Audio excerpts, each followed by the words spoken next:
Assalamualaikum. Welcome to Shimon Memorial North South School and College. প্রিয় শিক্ষার্থী বন্ধুরা, কেমন আছো তোমরা?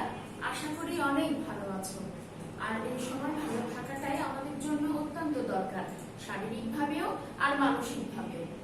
আমি আবারও চলে এসেছি তোমাদের সামনে ইংরেজি পড়াবো বলে। আমরা কি পড়বো আজকে বলো তো? আমরা পড়বো ইংলিশ পাঠ্যে কোন শ্রেণীর জন্য? আমরা পড়বো ক্লাস 1। সুতরাং আমরা কি করব এখন?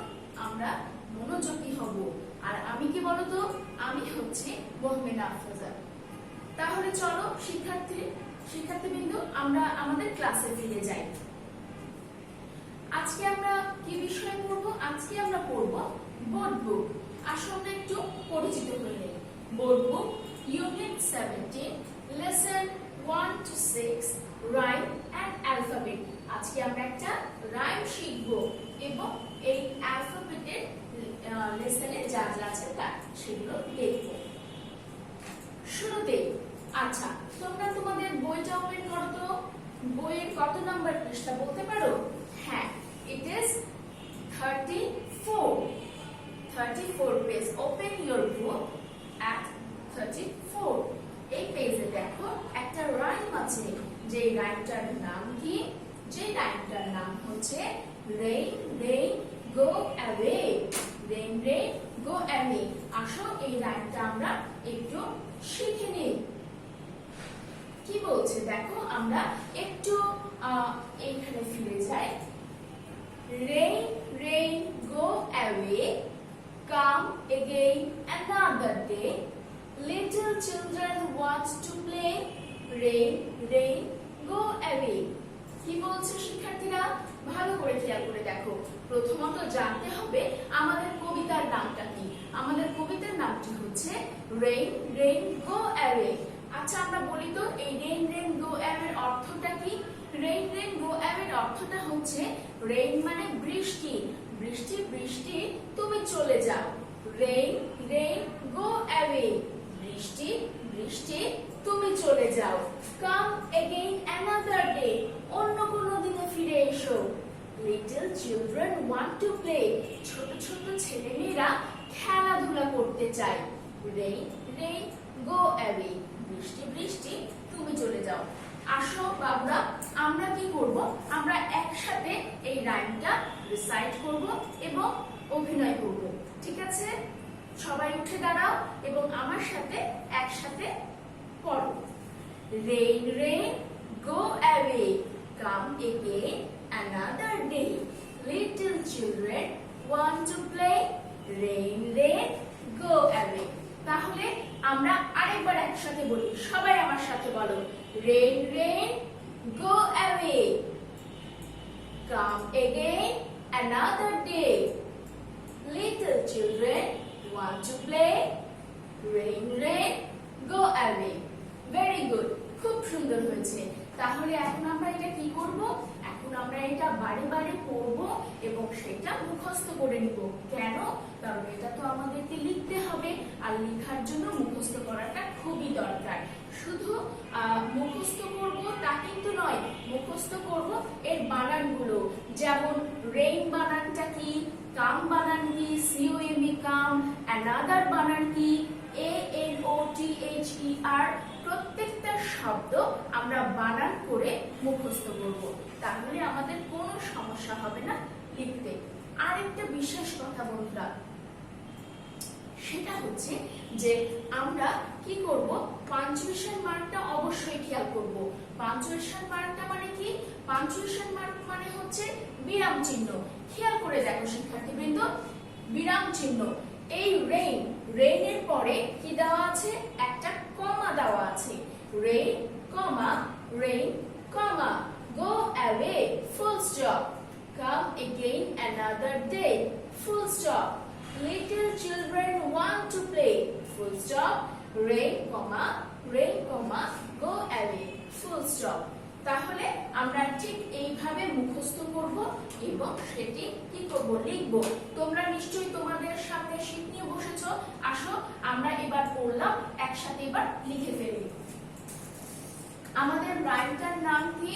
Rain rain go away. সর্বপ্রথমে এই রেইন রেইন গো অ্যাওয়ে নামটি আমরা বক্সে লিখে নিব। সবাই আমার সাথে লিখবে rain, RAIN, rain, go away, rain rain go away. এবার আমরা ফার্স্ট লাইন লিখব rain rain go away, RAIN, rain, RAIN, rain, go away. অ্যাওয়ের পরে আমরা কি দেখলাম? লক্ষ্য করো, অ্যাওয়ের পরে কিন্তু আমাদের একটা ফুল স্টপ আছে। Rain comma go away, rain rain go away. দ্বিতীয় লাইনটি কি? Come again another day. আসো আমরা লিখে ফেলি come again another day, come again another day। তারপরে ফুল স্টপ। তৃতীয় লাইনটি কি? little children want to play। আসো লিখে ফেলি little, LITTLE, little children। বানান করি ভেঙে ভেঙে children, CHILDREN, children, little children want to play, little children want to play। তারপরে কি? আবার প্রথম লাইনটাই ঘুরে আসবে rain rain go away। তাহলে বুঝতে পারলে শিক্ষার্থীবৃন্দ কিভাবে লিখলাম আমরা খেয়াল রাখলাম বানানের, আমরা খেয়াল রাখলাম যে কোনটার পরে কোন লাইন আসলো, এবং আমরা খেয়াল রাখলাম কিসের উপরে? আমরা খেয়াল রাখলাম বিরাম চিহ্নের উপরে। আমরা এই বিষয়টা অবশ্যই লক্ষ্য করব। তাহলে এবার আমরা চলে যাব কিসে?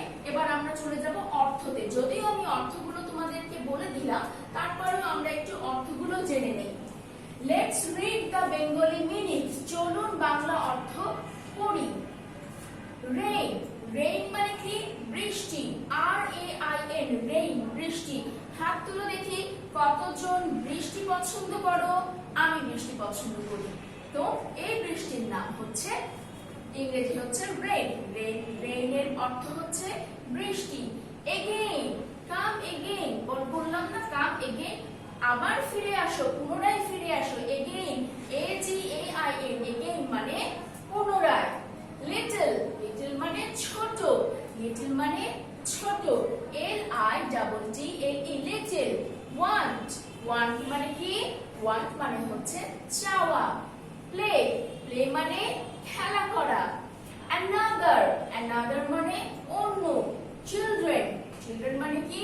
চিলড্রেন মানে হচ্ছে শিশুরা। আর নেট, নেট মানে কি? নেট মানে হচ্ছে জাল। নেট মানে কি? জাল।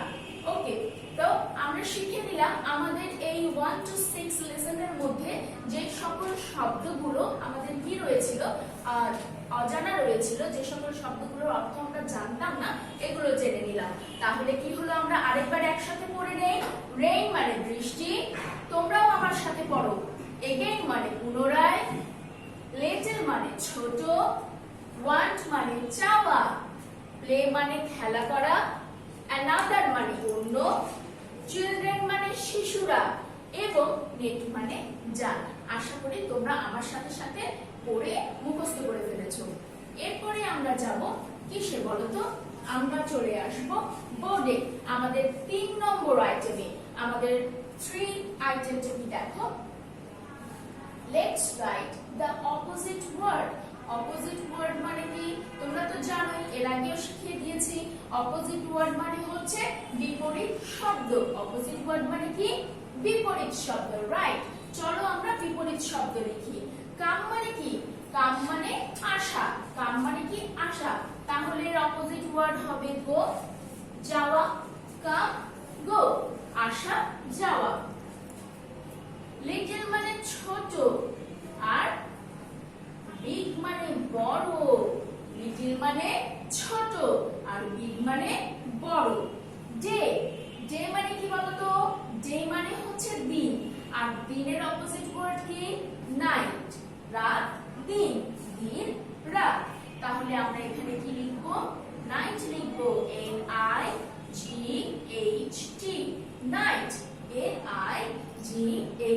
night.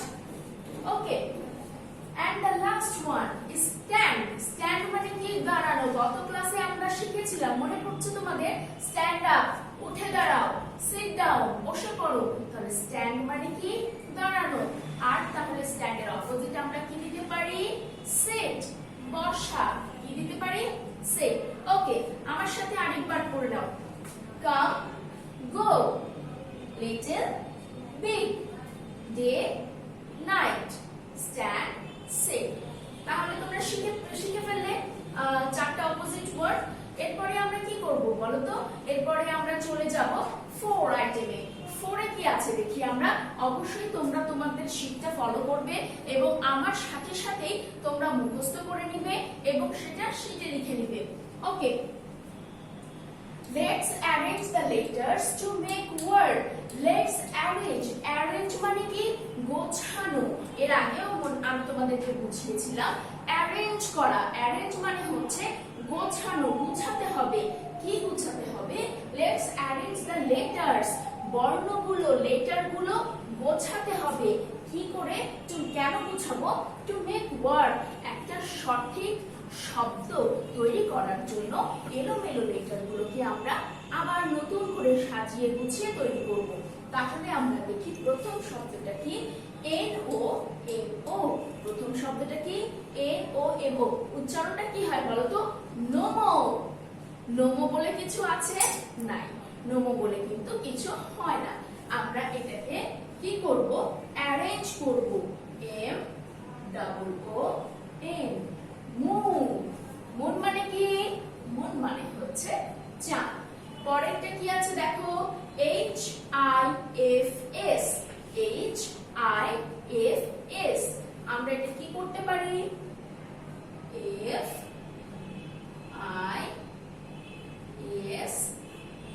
FISH।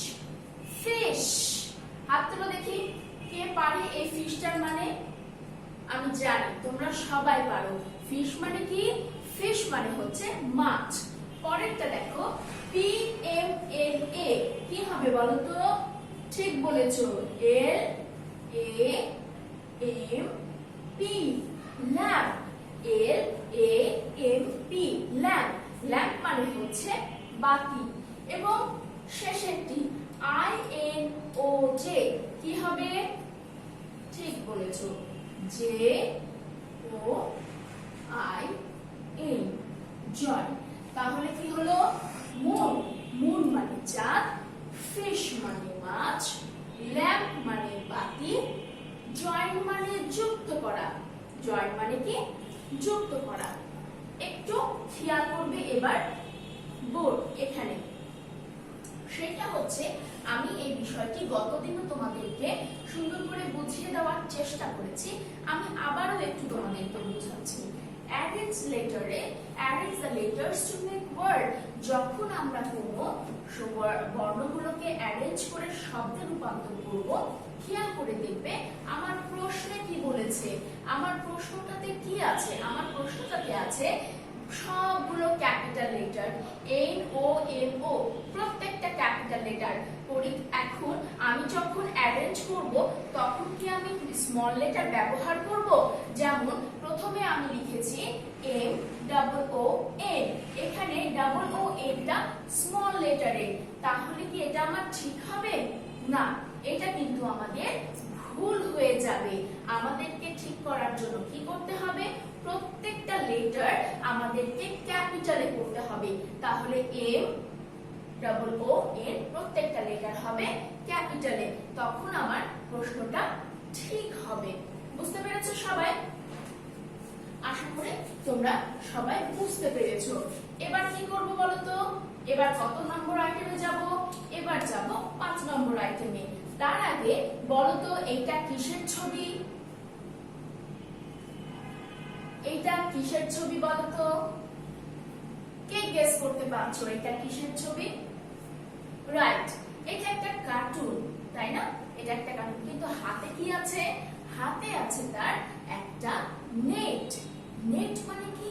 নেট মানে হচ্ছে জাল। যে জাল দিয়ে আমরা কি করি? মাছ ধরি। যে জাল দিয়ে আমরা কি করি? মাছ ধরি। চমৎকার করে দেখো, এখানে যেমন একটা অক্টোপাসকে ধরার চেষ্টা করছে। তো আমরা নেট দিয়ে মেক সেন্টেন্স কি করতে পারি? I catch fish with net, বা অথবা by net, যেটা তোমার ইচ্ছা। যদি তোমার মনে হয় I catch fish with net আমার জন্য কঠিন হয়ে যাচ্ছে, তাহলে লিখতে পারো that is a net, this is my net, লিখতে পারো, কোনো সমস্যা নাই। তাহলে আমরা লিখি I catch fish by net। এর পরের ছবিটা আমরা লক্ষ্য করব। দেখো, খেয়াল করে দেখো, এখানে দুইটা বেবি কিছু একটা করছে। কি করছে বলো তো? হ্যাঁ, ওরা খেলাধুলা করছে। এইটাকে বলে সিস, এইটাকে বলে কি? সিস। একজন দেখো নেমে যাচ্ছে, আরেকজন উপরে উঠে যাচ্ছে, আবার নেমে যাচ্ছে, আবার উপরে উঠে যাচ্ছে। ওরা খুব মজা করছে, ওরা খেলাধুলা করছে। আর এই খেলা করার নামটা কি? খেলা করার নাম হচ্ছে প্লে। আসো আমরা প্লে দিয়ে মেক সেন্টেন্স করব। কি লিখতে পারি? আমি লিখতে পারি আই ক্যান প্লে, আমি খেলি, আমি খেলতে পারি। অথবা আই প্লে ফুটবল, আমি ফুটবল খেলি। আই প্লে সিস, আমি সিস খেলি। তাহলে আমি এখানে সোজাটা দিয়ে তোমাদেরকে দেখিয়ে দিচ্ছি। আই ক্যান প্লে, আমি খেলতে পারি, আই ক্যান প্লে। এরপরে আরেকটি ছবি দেখব। এবার ছবি দেখে বোঝার চেষ্টা করবে যে ছবিটা কি বোঝাচ্ছে। বলো তো ছবিতে কি বোঝাচ্ছে? 1 2 3 4 5 6, 6টা বেবি, তাই না? এখানে কয়টা বেবি? 6টা বেবি। কি বোঝাচ্ছে? কেউ ধরতে পারছো? এখানে বোঝাচ্ছে চিলড্রেন। চিলড্রেন মানে কি? শিশুরা। একটা শিশু নয়, এটা সবাইকে মিলে বলছে শিশুরা, যেটা ইংরেজি আমরা শিখেছি চিলড্রেন। তাহলে আমরা এই মেক সেন্টেন্স কি করতে পারি? যেমন তোমরা শিশু, আমরা লিখবো এখানে we are children, we are children, আমরা শিশু, we are children। তাহলে বুঝতে পারলে আমরা কিভাবে সেন্টেন্স তৈরি করব। আমি আবারও তোমাদেরকে বলছি, আমি যেই সেন্টেন্সগুলো তৈরি করেছি সেই সেন্টেন্সগুলোই যে তোমাদেরকে লিখতে হবে এমনটি নয়। তোমরা তোমাদের বাক্যটা ঠিক রেখে, ভার্ব ঠিক রেখে যে কোনো সেন্টেন্স দিতে পারো, কোনো অসুবিধা নেই। এরপরে চলে যাব আমরা আমাদের একদম শেষ অংশে, সেটা হচ্ছে কি ওরাল। তোমরা জানো আমরা পড়ার শেষে ওরালে ফিরে যাই। ওরাল, ট্রেস দ্বারা সেন্টেন্স তৈরি করুন। ট্রেস মানে কি বলতো? ট্রেস মানে হচ্ছে অনুসরণ করা। ট্রেস মানে হচ্ছে অনুসরণ করা। ট্রেস দ্বারা সেন্টেন্স কিভাবে তৈরি করি দেখো। কাউন্ট, ট্রেস এন্ড রাইট, গণনা করো, অনুসরণ করো এবং লিখো। Okay, count, trace and write. Next one, go away মানে কি? চলে যাওয়া। গো অ্যাওয়ে এর অর্থ বলুন চলে যাওয়া। আমরা বললাম না রেইন রেইন গো অ্যাওয়ে, বৃষ্টি বৃষ্টি তুমি চলে যাও। সো গো অ্যাওয়ে এর অর্থ হচ্ছে চলে যাওয়া। বিন্দুগুলো যুক্ত করো, বিন্দুগুলো যুক্ত করো। তাহলে এখানে কি হবে? Join the dots, join the dots, বিন্দুগুলো যুক্ত করো। চাঁদ, চাঁদের ইংরেজি ওয়ার্ড এটা তোমরা জানোই, কারণ আজকে আমরা শিখে ফেলেছি চাঁদের ইংরেজি ওয়ার্ড কি। আমরা অ্যারেঞ্জ লেটারে পড়েছি। তাহলে চাঁদের ইংরেজি ওয়ার্ড কি? মুন। উইন্ডো এর অর্থ বলুন। উইন্ডো, উইন্ডো মানে কি বলতো? উইন্ডো মানে হচ্ছে জানালা। উইন্ডো মানে কি? জানালা। তাহলে শিক্ষার্থীবৃন্দু, তোমরা আজকে শিখে গেলে যে কবিতা কি করে পড়তে হয়, মুখস্থ কি করে করতে হয়, লিখতে কিভাবে হয়, কিভাবে বিরাম চিহ্নের প্রতি মনোযোগী হতে হয়।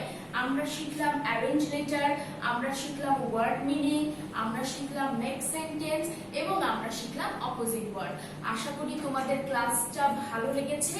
তোমরা অবশ্যই ক্লাসটা মনোযোগের সাথে দেখেছো, এটা আমার দৃঢ় বিশ্বাস। তোমরা বাসায় প্রয়োজনে আরেকবার ভিডিওটি দেখবে, সেগুলো বুঝবে, মুখস্থ করবে এবং তোমাদের কাছে যে ফিডব্যাকের শীটটি রয়েছে সেখানে আজকের পরে অর্থাৎ কালকে সেই ফিডব্যাকটি আব্বু আম্মুর কাছে অবশ্যই বসে লিখে ফেলবে। আশা করি তোমাদের অনেক ভালো হবে। তাহলে আবার সামনের দিন নিয়ে আসবো অন্য লেসন নিয়ে। ততক্ষণ পর্যন্ত তোমরা সবাই ভালো থাকো, সুস্থ থাকো, নিরাপদে থাকো এবং অবশ্যই বাসায় থাকো। তোমাদের সবাইকে অনেক অনেক ধন্যবাদ। তোমরা জানো কি আমাদের লেসন যেটাতে ক্লাস হয় সেটাতেই ফিডব্যাক আমি যেটা বলেই দিলাম, 17 লেসন 1 to 6 প্রাইমারি অ্যালফাবেট। তো এভাবেই আমরা শেষ করছি। সবাই অনেক অনেক ভালো থাকো এবং সুস্থ থাকো। ধন্যবাদ।